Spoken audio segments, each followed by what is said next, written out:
Paris, toujours en tête du classement après la 29e journée de Ligue 1. Les Parisiens, malgré tout, ont fait match nul 2-2 sur le terrain de Saint-Etienne. Pastore et Ibrahimovic sur pénalty ont marqué pour Paris. Et puis, du côté de Saint-Etienne, ce sont Alex et Claire qui ont permis aux Verts de revenir à 2-2. Les réactions après la rencontre. Je pense que 5 points d'avance, ils sont très bons en ce moment de la saison. Je pense que nous avons gagné un point. Alors après ce match qui était contre une équipe très dangereuse, je pense qu'il est bon pour nous.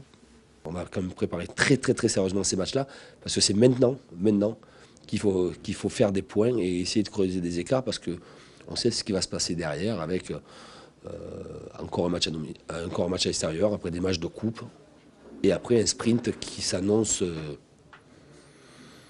je l'espère, très intéressant, auquel on va pouvoir participer, je l'espère. Côté résultat, Nice a manqué l'occasion de monter sur le podium.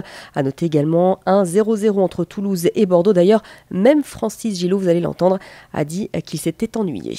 Bien, vous êtes resté jusqu'à la fin, c'est bien. J'ai failli partir aussi. Franchement, on s'est emmerdé. Et puis, il n'y avait pas deux passes de suite. Donc, quand on est fatigué, il faut jouer plus simple. Et nous, quand on est fatigué, on joue encore plus compliqué. Donc, voilà. À l'étranger, le Barça va beaucoup mieux sans forcer son talent. Barcelone a battu le Rayo Vallecano 3-1. Lionel Messi a inscrit 2 buts. Il en a 42 cette saison, rien qu'en Liga. Le Barça conforte son avance au classement avec 13 points d'avance, toujours sur le Real Madrid. C'est à 12h30 que les joueurs de l'équipe de France ont rendez-vous à Clairefontaine. Ils préparent 2 matchs très importants en éliminatoire à la Coupe du Monde. Vendredi, France-Géorgie. Et puis le mardi suivant, France-Espagne. Magistral, Rafael Nadal aux anges après sa victoire à Indian Wells. Il a dominé Del Potro en 3 manches. C'est sa 22e victoire dans un Masters 1000, la 600e sur le circuit principal. Un bel exploit pour Nadal qui retrouvait cette surface pour la première fois depuis 1 an. Il va à présent lever le pied et faire l'impasse sur le tournoi de Miami.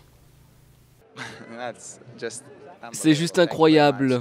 Merci à tous les gens qui m'ont soutenu depuis mon retour sur les cours. Ça m'a apporté une énergie positive, une grande motivation pour travailler très dur chaque jour. Et gagner un si grand tournoi après tant de temps, c'est vraiment spécial pour moi. En cyclisme, c'est l'Allemand Sciolek qui a remporté le Milan-San Remo hier. Il s'est imposé au sprint après une course folle qui a été interrompue très longuement. Les conditions météo étaient mauvaises. Il a d'ailleurs fallu l'amputer de plus de 40 km à cause de la neige. Sylvain Chavanel est 4e de la célèbre classique. Il revient à la première place du classement UCI.